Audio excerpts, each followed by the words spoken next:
大家好，今次我哋去咗澳門半日遊，下晝1點半左右過完關，上咗去喜來登嘅發財巴。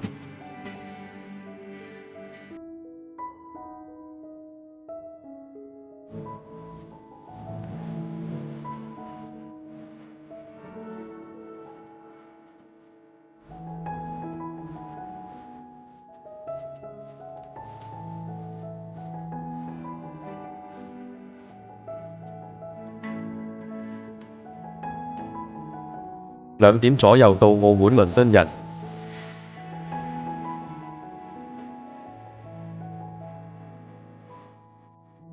步行半個鐘左右到官也街，行去佩德羅葡國餐食晏。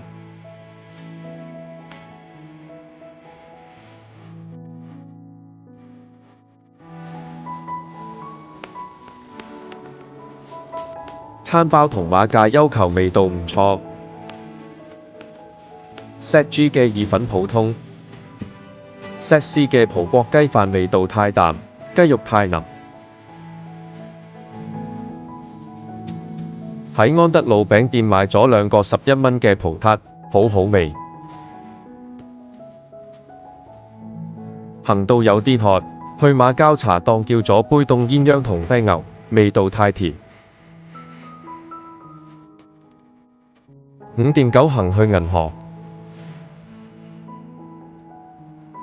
6點3行到威尼斯人，7點左右到巴黎人。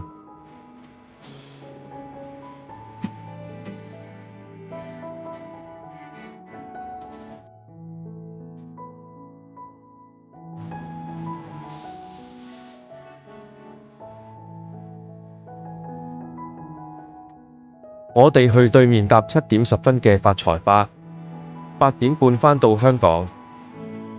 多謝收睇。